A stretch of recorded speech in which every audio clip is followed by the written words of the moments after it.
പറവൂർ മണ്ഡലത്തിൽ ഇ.ടി. Tyson LDF സ്ഥാനാർത്ഥി. പ്രതിപക്ഷ നേതാവ് വി.ഡി. സതീഷിനെതിരെ ടൈസനെ മത്സരിപ്പിക്കാൻ CPI സംസ്ഥാന എക്സിക്യൂട്ടീവിൽ ധാരണ. നിലവിൽ കയ്പമംഗലം MLA-യാണ് ഇ.ടി. ടൈസൺ.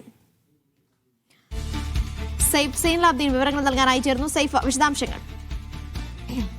പറവൂർ സീറ്റ് CPM-മായി വെച്ചുമാറണം എന്നുള്ള ആലോചന നേരത്തെ CPI-യിൽ തന്നെ നടന്നിരുന്നു. CPM അതുമായി ബന്ധപ്പെട്ട ചർച്ചകളിലേക്ക് കടക്കുകയും ചെയ്തതാണ്. എന്നാൽ പ്രാദേശിക നേതൃത്വത്തിന് ആ സീറ്റ് വിട്ടു നൽകേണ്ടതില്ല എന്ന പൊതുവികാരമാണ് ഉണ്ടായിരുന്നത്.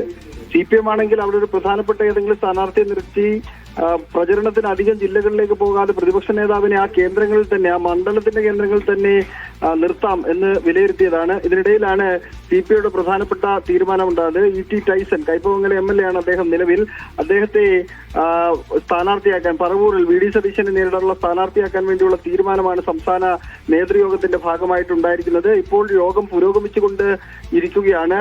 സംസ്ഥാന കൗൺസിൽ ഇതെല്ലാം അംഗീകരിക്കണം, എങ്കിൽ മാത്രമേ അത് അന്തിമ ചിത്രത്തിലേക്ക് എത്തിച്ചേരുകയുള്ളൂ. രാവിലെ തുടങ്ങിയ യോഗമാണ് അല്പസമയത്തിനകം തന്നെ അവസാനിക്കുക. എന്തായാലും ഇ.ടി. ടൈസൺ മാസ്റ്റർ തന്നെ അവിടെ മത്സരിക്കും എന്നുള്ള ഏകദേശ ചിത്രം വ്യക്തമായിട്ടുണ്ട്. 2 ടൈം മത്സരിച്ച് അദ്ദേഹത്തിന് ഇളവ് നൽകിക്കൊണ്ടാണ് മൂന്നാമതും വി.ഡി. സതീശനെ നേരിടാൻ വേണ്ടിയുള്ള അദ്ദേഹത്തിന് ചുമതല പാർട്ടി നേതൃത്വം നൽകിയിരിക്കുന്നത്. അനീഷ, സൈഫ് സൈനുലാബ്ദീനാണ് വിവരങ്ങൾ നൽകിയത്.